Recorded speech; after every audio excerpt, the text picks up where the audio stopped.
আকিকা এমনই একটা মাহফিল, যে মাহফিলে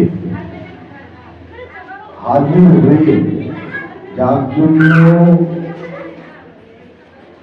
করা হচ্ছে যে আকিকা, তার জন্য হাত তুলে দোয়া চাইতে হয়। এটা তোমার একান্তে ভয়। কেন? এটা গরিব মিসকিনের হাত। তুমি শুধু গরিব মিসকিন খাবে তা না, তোমার মেহমানে দাও ভাবে কিছু গরিব মিসকিনকেও দেওয়া হবে। আমরা আকিক থেকে আকিকা বলেছি। আকিক হচ্ছে ছোট্ট শিশু, আকিকা তার নামকরণ। এই আকিকার ব্যবস্থা আল্লাহ রাসূলের আকিকা করেছিলেন ওনার দাদারা কদিনে না 7 দিন। আর আল্লাহ রাসূল তিনি নিজের আকিকা নিজে করেছিলেন 21 বছর। তাহলে এখানে নিয়ম আছে যে 7 দিন, 14 দিন, 21 দিন, আবার 7 মাস, 14 মাস, 21 মাস, 7 বছর, 14 বছর, 21 বছর, এগুলোতে এর ফজিলত আলাদা রয়েছে।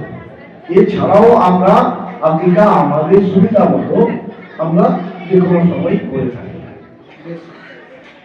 তো এখানে উদ্দেশ্যটা হচ্ছে কি, এই আকিকাতে একটা ছেলের জন্য 2টো খাসি লাগবে, মেয়ের জন্য 1টা খাসি। যদি বড় হালালি পশু দেওয়া হয়, যেমন গরু, মহিষ, যে হালালি পশুগুলো আছে, একটা বড় পশুতে 7 জনের তাতে আর জবান লাগছে না। এর উদ্দেশ্য হচ্ছে যে হালালি পশুটাকে হালাল করা হবে তার নিয়মে বলা আছে, এটা হুবশত প্রেম বশত করা হচ্ছে। কিরকম? যে হালালি পশুর সঙ্গে সেই ছেলে বা মেয়ে যাদের আকিকা করা হবে তাদের তুলনা করা হবে। সেই রক্ত থেকে আরম্ভ করে লোম, চামড়া, গোশত, হাড়, মাংস সমস্ত কিছুর সঙ্গে বলা হচ্ছে যে আল্লাহ এই ছেলের গোশত আমার ছেলে, এই পশুর গোশত আমার ছেলে, এই পশুর রক্ত আমার ছেলের রক্ত, এই পশুর লোম আমার ছেলের লোম, সমস্তকে তুলনা করে বলা হচ্ছে আল্লাহ এর পরিবর্তে আমার ছেলের জাহান্নামের বা মেয়ের জাহান্নামের আগুন থেকে নিষ্কৃতি দান করা হবে। এইটুকু তো দোয়া চাই, ঠিক আছে? এটা দোয়া চাই তো। এখন সায়েন্সের জামানা, বৈজ্ঞানিকের জামানা, প্রশ্ন এসে যাবে যে একজন একটা পশুকে দিয়ে তার ছেলের হায়াত দাঁড়ান করার রেওয়াজটা কি রকম? আসতে আসতে পারে, এরও ফাঁসলা আছে, খুব আল্লাহ রাসূল করে দিয়ে গেছেন। কি গো, হাইওয়ান কিসের কাজে লাগে? হাইওয়ান কার যাবে? ইনসানের যাবে না? তাহলে ইনসানের জন্য যদি কাজে লাগে তাকে তো আগেই দিতে হবে, কিন্তু একটা ইনসান আরেকটা ইনসানের জন্য দিতে পারে না। কেন? হাইওয়ানের তাবে সারা সৃষ্টি জগৎ তার ইচ্ছা অনুযায়ী, তার প্রয়োজনে, বাকি সবাই এখানে এই প্রশ্নের সমাবেশ জবাবটা কেটেই যাবে। একজন ইনসানকে দিয়ে ইনসানের নিশ্চয়ই এই করে না, আর কি হতে পারে না। ইনসানের রূপটাই জানি না, ইনসানের রূপটা কি আমরা সেটা জানি না। এবং ইনসানটা কে? এক কথাই সবাই বলে আমি, আমি দাবি করে না। কে যাইব বলে আমি, বলে আমি কে গো? তখন তার নামটা বলে, তার আগে বলে কি আমি। বলে আমিটা কে? তোমার শরীরের পায়ের নখ থেকে মাথার চুল পর্যন্ত প্রত্যেকটা জিনিসের নাম রয়েছে। তাহলে কোন জিনিসটা আমি? জানার দরকার নেই। আমরা হাজ করতে যাই, যাব, ইচ্ছা আছে। হাজ মানে কি? কি গো ভাই সাহেব, আমার হাজি হতে যাবেন, আমরা তো করছি যেন উনি তাড়াতাড়ি যেতে পারেন, পরের বারে আমাদের টিকিট যদি আসে। যাক, হাজ শব্দের অর্থ হচ্ছে দেখা, দর্শন। কি দেখবে? কাকে দেখবে? কাবা শরীফ দেখবে। কাবাতে আল্লাহ আছে, আল্লাহ দর্শন হবে। তো আমি এখানে পড়ে থাকি কেন? আমাকেও নিয়ে চলো ভাই, আমিও দেখতে চাই সেই নবী, যা সেই আল্লাহকে দেখতে পাবো। তো অন্য আরেকজন বলছে, আরে ভাই হাজি, ওখানে যে হাজ করলে তো আল্লাহর সঙ্গে মুলাকাত হলো। তো কি গো, হাজ করে এসেছো, আল্লাহর সঙ্গে মুলাকাত হয়েছে, দেখা হয়েছে। তো আল্লাহ দেখতে কিরকম ভাই, আমাকে একটু বর্ণনা করে দাও না ভাই, একটু বলো না কিরকম। বলে ভাই আমি তো আল্লাহকে দেখিনি, শুধু আমি আল্লাহর ঘর দেখেছি। নাকি? বলে আল্লাহ যদি ওখানেই থাকে তাহলে এখানে আল্লাহ কি নেই? কি গো, ওখানে কি বন্দী হয়ে আছেন নাকি কাবাতে? না না, আল্লাহ বলছে ইন্নাল্লাহ আলা কুল্লি শাইইন মুহিত, যে আমি সমস্ত সৃষ্টি বস্তুর মধ্যে মহিত অবস্থায় আছি, মিশে রয়েছি। তাহলে দেখবো কেমন? তাহলে ওখানে কেন যাচ্ছি? ওটারও প্রয়োজন রয়েছে। আল্লাহ রাসূল এই 130টা ফরজের মধ্যে, আল্লাহ ফরজ তো নাকি গো, তার মধ্যে হাজ একটা ফরজ। আর আমরা মাওলানা মৌলবীর দল তাকে কেটে বাদ দিয়ে দিলাম, মানে সাবকে করে দিলাম। দেখো খোদার উপরে খোদগারি কিরকম করলাম। 130টা ফরজ, তার মধ্যে কেটে দিয়ে 28টা করে দিলাম। ধনী ব্যক্তির জন্য 30 করে দিলাম, আর গরিবদের জন্য 28টা করে দিলাম। কিরকম ইনসানিয়ত! আল্লাহ ফরজকে, আল্লাহর কাজ তো। তাহলে এখন আমার তো পয়সা নেই, করিনি, আমার যাওয়ার ক্ষমতা নেই, আমি যাবো কেমনে? হাজ করবো কেমনে? কি করে করবো? ওই জন্য আল্লাহ রাসূল ওই হাজটাকে বলা হচ্ছে হজ্জে আসগরি। হজ্জে আসগরি, ছোট হাজ। আল্লাহ যে 130টা ফরজের মধ্যে যে হাজের কথা বলা হয়েছে, প্রত্যেকটি মানুষকে আদায় করতে হবে, সেটা হচ্ছে হজ্জে আসগরি, বড় হাজ। হজ্জে আকবরি, হজ্জে আকবরি প্রত্যেকটা মানুষকে আদায় করতে হবে। তাহলে কেমন করে করবো? কেমন করে করা যাবে? ওখানে গেলে যা যা নিয়ম পালন, আহকাম আরকান যা রয়েছে পালন করতে হবে। সেখানে তোমার শয়তানকে, 3টে শয়তানকে পাথর মারতে হবে। কটা করে? 7টা করে পাথর মারলে কেন হয়? 9টা মারলেনি, 5টা মারলেনি, 7টা কেন মারলে? 7টা কেন মারছো? এবং 3টা শয়তান কোথা পেলে তোমরা ওখানে? কোরআন শরীফের মধ্যে পড়া আছে কটা শয়তানের নাম আছে। কি গো, কোরআন শরীফের মধ্যে কটা শয়তান আছে ভাই সাহেব বলুন? কোরআন শরীফের মধ্যে কটা শয়তানের নাম আছে? হ্যাঁ, 4টে। তাহলে ওখানে একটাকে বাদ দিয়ে ছেড়ে দিলে কেন? বড় মেজে সেজে করে রেখে দিয়ে বাকি একটাকে ছেড়ে দিলে? শয়তান আছে ইবলিস, কোরআন শরীফের মধ্যে আছে। আর কি আছে? মরদু আছে, শয়তান আছে, খান্নাস আছে। তো 3টাকে, কোন 3টাকে ওখানে মারলে আর কোনটাকে সঙ্গে নিয়ে? খেলাটাকে তো সঙ্গে আনবে। আমার হাজি ভাই আছেন, তিনটাকে মারলে ওখানে, আর কোনটাকে সঙ্গে নিয়ে এলে সারাটাকে সঙ্গে আসবেই তো। তাহলে তাকে কব্জিমুক্ত করার জন্য কি প্রয়োজন, কি করতে হবে? তাহলে এগুলোকে জানা বোঝার দরকার আছে, জানতে হবে। যদি জানো তবে রাসূলের মহব্বত হবে, আর রাসূলকে মহব্বত না করলে আজ হবে না।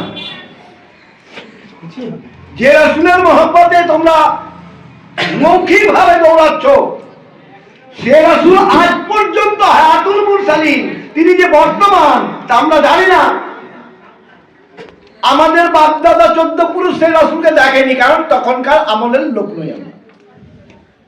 তাহলে তিনি যদি না দেখে বিশ্বাস করে এত মহব্বত জন্মায়, সেটা দেখলে আর কত মহব্বত জন্মাবে, কেমন হবে তোমরা? সেই মহব্বত পয়দা করার জন্য যদি এখান থেকে তৈরি হয়ে যাও, আল্লাহ বলছেন কোরআন মাজিদের মধ্যে, বিসমিল্লাহির রহমানির রহিম, মান কানা হাজিহি আমা ওয়া ফিল আখিরাতি আমাদাল্লাহ সাবিলা। যারা এখানের জ্ঞানী তারা সেখানের জ্ঞানী, যারা এখানে মূর্খ অজ্ঞানী তারা সেখানে অজ্ঞানী হয়ে উঠবে। নাকি বলে যাওয়ার পর কি করবে? তুমি এখানে কোরআন পড়তে জানলে না, বলে কোরআন দিয়ে দেওয়া হলো একটা, পড়ে ওখানে মৌলানা মৌলভী মুক্তি কালী হাজবেন্ড হয়ে যাবে নাকি? হবে না তো। তেমনি এখানে যদি হাজ না হয়, এই রাসূলের কাছে যদি হাজ না করতে পারো, সেখানে যাওয়াটা বৃথা হয়ে যাবে। শুধু রেশাব আদায় করা হবে, আর কিছু পয়সা সমবন্টনকারীদের বন্টন করতে হয়, বন্টন হবে। ধার দেনা করে গেলাম, আল্লাহর দেখা পেলাম না, তাহলে আমার লাভটা কি হবে? তাহলে আমাকে তৈরি হতে হবে, শিখতে হবে, জানতে হবে। এখানে যদি হজ্জে আকবরই করতে পারি, হজ্জে আসগারি সবার জন্য যায়, তাহলে এই 130টা ফরজ মধ্যে আবার যাকাত, হাজার যাকাত। আল্লাহ পাক কোরআন মাজিদের মধ্যে বলছেন 82 বার, একবার নয়, আকিমুস সালাত ওয়া আতুস যাকাত। আমরা সালাত করার জন্য খুব হুড়াহুড়ি লাগাই, যখন যাকাত দিতে হয় বলে পকেট ফাঁকা। কি গো, তখন হাতে টান ধরছে, এখন সত্যি সত্যি যদি কারণ না থাকে তাহলে দিবে কি যাকাত? হ্যাঁ, এই যে আমরা বলছি যাকাত, ও হাজি কোথায় যাও, আমারে লইয়া যাও। কি গো, হাজিকে বলছে আরেকজন যে যেতে পারছে না, তারা একবারে লাখে লাখে লোক হাজ করতে যাচ্ছে, তার মনে প্রশ্ন যাচ্ছে, ও হাজি তোমরা যাচ্ছ, আমাকেও নিয়ে যাও না সঙ্গে। নবীর লাগি মন প্রাণ কান্দে, নবীর লাগি মন প্রাণ কান্দে। আর এটা আসছে না আমার, বলেছি আমরা এটা তো মেনে নিয়েছি নাকি? যে সময় আর যাকাতের কথা এসেছে, তখন টাকা তৈরি হয়েছিল, টাকা ছিল কি গো? আগে তো বিনিময় প্রথা ছিল, বিনিময় প্রথা ছিল না, যে আমি এই জিনিসটা উৎপাদন করছি, তোমার দেশে এই জিনিসটা উৎপাদন হয়, চলো তুমি আমাকে এতটা জিনিস দাও, আমি এই জিনিসটা তোমাকে এর বদলে এই জিনিসটা দিই। তাহলে টাকা তখন কি যাকাত ছিল না? টাকা এলো কোথা থেকে? করলে কি, কে করলো এটা? কোনদিন ভেবে দেখেছি, জিজ্ঞেস করেছি ওই মৌলানা মৌলভীদের, বলো বলো তো বাবা, কেন 40-এ 1 হলো? 100-এ 2.5 করা যায় না, 40-এ 1 হলে 100-এ তো 2.5 হবে। 40-এ যে এক, সেই 40-এর একটা কোথাও পেলে? কে দিয়েছিল? কে করেছিল এটা? এই যে আমাদের এই চিল্লাই দেওয়া হয়, বলে কদিনে চিল্লা হয় গো? 40 দিনে চিল্লা হয়। এক চিল্লা পূরণ হবে 40টা দিন লাগবে। যারা তাবলীগে জামাতে যাওয়া হয়, তো আমি প্রশ্ন করেছিলাম, ভাই 40-এ একটা জামাত মানে চিল্লা হবে কেন? আমাকে একটু বলে দাও। যদি তোমরা বলে দিবে, সেদিন আমি তোমাদের সঙ্গে চিল্লাই যাবো। কেন তৈরি, কি করে হলো? তারা শহরের বলে আমাদের আমির বলবে, আমিরের বাপকে সঙ্গে দেখা করলাম, বলে এটা হয়ে আসছে। এদের বাপ হচ্ছে আশরাফ আলী থানভী, উনি এই তাবলীগ জামাতের প্রধান প্রবক্তা, উনার সমস্ত নিয়ম চলে। উনিও মানলেন না, মানতে পারলেন না, বলতে পারলেন না যে 40-এ কেন হয়। আরে এই দেহ হচ্ছে 40টি কোটি, কে যাচ্ছে চিল্লায়?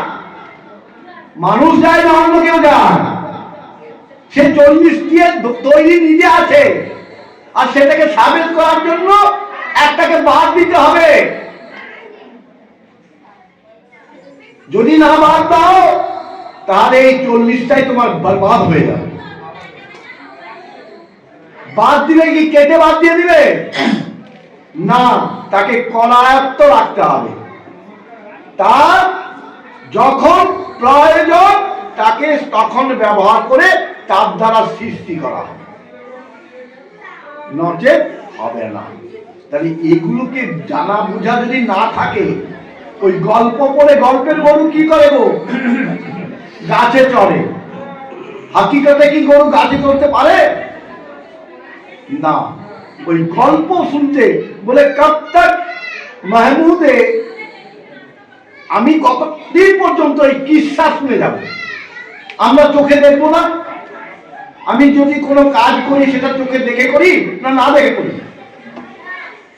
বলি না, দুনিয়াবি যা কাজ করি তো দেখে করি তো, এবং তার মধ্যে ভালো মন্দ কোনটা লাভ হবে কোনটা ক্ষতি হবে সেটাও আল্লাহ পাক দিয়েছেন আকলে সালিম, সে তার দ্বারা বিচার করে তারপরে আমরা কাজে লাগি নাকি? এইবার হঠাৎ কোনো ভাবে যদি লসও হয়ে যায়, তার ভুলে হতে পারে। আর না যেভাবে বলা হয়েছে তাকে যদি হিসাব করে লাগা যায়, সেইভাবে করতে পারলে তার লাভ হবে। আমরা কোন লাভের আশায় দৌড়াই? আমাদের লাভ একটাই, যে আমরা যার কাছ থেকে এসেছি তার কাছে আসলের সঙ্গে ওয়াসিল হওয়া যায়। আমরা জাকাত যদি ওয়াসিল হইতে পারি তাহলে আমাদের এটাই লাভ, আর আমাদের কোনো কষ্ট নেই। আর ওয়াসিল যদি না হতে পারি তাহলে আর লসের সীমা নেই। সামান্য লস হলেও ভরণ পূরণ করে দাম দেনা করে দিয়ে ভজিয়ে নিতে পারবে, আর এমন দেউলি হয়ে যাবে ঘর ছাড়া হয়ে যাবে। আর আমরা ঘর ছাড়া হওয়ার জন্য ব্যস্ত রয়েছি। কেন? আমরা এই ইনসানি দেহ পেয়েছি, এই ইনসানি দেহটাকেও কায়েম রাখতে পারবো কিনা তার কোনো গ্যারান্টি নেই। এখান থেকে নিম্নগামীর পথ ধরার চেষ্টা করি। আর তাহলে কি আর নাজাত পাওয়া যাবে? উদ্দেশ্য কি? সবার উদ্দেশ্য কি? সবার বন্ধুকে আল্লাহ। এই হাজার মাস, এটা হচ্ছে কি মাস গো? রাজবের মাস। এই বড় বরকতযুক্ত, আবার আমাদের যিনি কর্ণধার, যিনি মালিক, এই মুসলমান, বিশেষ করে হিন্দুস্তানের বুকে যারা মুসলমান হয়েছে তাদের বাপ বলা যায়, তাকে বাদ দিয়ে কেউ মুসলমান তার আগে ছিল না আর হবেও না। আর এই জন্যই দরকার, আমি যেখানে যে সিলসিলায় থাকি না কেন, এই রজব মাসে হযরত খাজা মাইনুদ্দিন চিশতির এই যে মাসটাকে, তাকে যদি না মানি তাহলে আমি মুসলমান থেকে খাই। কেন? তিনি এসে আমাদেরকে মুসলমান করিয়েছেন। আমরা সেই আরব দেশ থেকে মুসলমান হয়ে জন্মগ্রহণ করি না। বলেছি কি বাবা? আমরা এই দেশের মানুষ। উনি এসে আমাদেরকে এই মুসলমান করিয়েছিলেন কি পড়িয়ে? না কালমা পড়িয়ে। সেই কালমা সম্পর্কে আগে আমার বাবু একজন বললো, সেই কালমার খেলা যদি না খেলতে পারি, কালমার জ্ঞান যদি না করতে পারি, কালমাকে যদি না সাবেত করতে পারি, তাহলে আমরা মুসলমান কাফির। কি ওই যে 12 অক্ষরে কালমা খালি, এই 12টা অক্ষর কি? কেমন করে 12? ওই যে 7টা মানলে না কাকর, সেই 7 এখানে আসছে, তার সঙ্গে যোগ হয়েছে 5। এই 5 আর 7 সেবাদেরই খেলা। এই পুরা বিশ্ব ব্রহ্মাণ্ডময় খেলছে, এই মধ্যেই রয়েছে কালমা। সেই কালমা অর্ধেক, আর অর্ধেক আমার হযরত মুহাম্মদ মুস্তাফা সাল্লাল্লাহু আলাইহি ওয়াসাল্লাম। পূর্ণাঙ্গ হলো আল্লাহর খেলা, লা ইলাহা ইল্লাল্লাহ মুহাম্মাদুর রাসূলুল্লাহ। তাহলে এইগুলোকে জানা বোঝার দরকার আছে। ওই পড়ে নিয়ে পালিয়ে গেলে হবে না। আর যদি আমরা ওই করি, তাহলে কি হবে? আমরা কোনোদিন মুসলমানও হতে পারবো না। ইয়া আইয়ুহাল্লাযীনা আমানু তাকুল্লাহা হাত্তা তুকাতিহি ওয়া লা তামুতুন্না ইল্লা ওয়া আনতুম মুসলিমুন। কাকে বলেছিল? ওই গড়গমকে। এটা কার বাণী গো? আল্লাহর বাণী তো। তো আল্লাহর বাণীটা দিয়েছে কাকে? আমরা যারা ইসলামে দাখিল আছি তাদের জন্য, ঠিক আছে, মুসলমানদের জন্য। তো উনি বললেন মুসলমানকে, আবার বললেন যে মুসলমান না হয়ে মরো না। কালমা পড়ি, রোজা রাখি, হজ করি, যাকাত দিই, দরুদ পড়ি, তবু আবার কেমন করে মুসলমান হব? ভাই মুসলমান কবে হবে? মুসলমান তোমরা যারা মৌখিক মুসলমান বলে মনে করছো যে আমরা মুসলমান, তারা মৌখিক মুসলমান। যদি কাজে মুসলমান হতে হয়, তাহলে তোমাকে মুসলমান হতে হবে। কবে মুমিন মুসলমান হবে? হয়েছ? মুসলমান হয়েছ? মুমিন কি করে মুমিন হবে? মুমিনটা যে হবে বসে বসে বলে বলে মুমিন হয়ে যাবে না। বলছে মুসলমান না হয়ে মরো না, ততক্ষণ পর্যন্ত মরো না যতক্ষণ তুমি মুসলমান না হতে পারো। তাহলে এবার খুঁজো সে লাইন কোথা আছে, কবে মুসলমান হলাম, কি করে মুসলমান, কে করাবে মুসলমান? আল্লাহ রাসূল বলছেন, হযরত খাজা মঈনুদ্দিন চিশতিকে বলছেন, আমি তোমাকে আতা করলাম, দান করলাম এই হিন্দুস্তান, যাও মঈনুদ্দিন তুমি হিন্দুস্তান চলে যাও, সেখানে গিয়ে ইসলাম ফেলাও। আর তিনি এলেন, এসে এখানে ইসলাম ফেলালেন, আর মুসলমান কার মুসলমানকে মুসলমান করলেন। মাত্র ওনার মতো 40 জন এসেছিলেন, সঙ্গে নিয়ে এসেছিলেন 40 জনকে। আর তিনি যখন মুসলমান করলেন, কি দিয়ে মুসলমান করা যায়, কি পড়িয়ে মুসলমান করা হলো? কালমা পড়িয়ে। কালমা পড়েছে ভাই? কেউ পড়িয়েছে? কালমা পড়িয়ে মুসলমান কোনদিন হয়েছ? তাহলে মুসলমান হয়ে গেছে। কেন? আমার খাজা মঈনুদ্দিন চিশতি রাদিয়াল্লাহু তাআলা আনহু উনিও এসে এই কালমা পড়িয়েছেন, তারপরে মুসলমান করেছেন। তুমি যদি সত্যি কারো কাছে কালমা পড়ে মুসলমান হও, তাহলে মুসলমান, আর না হলে তুমি মুখে বললেও মুসলমান হবে না।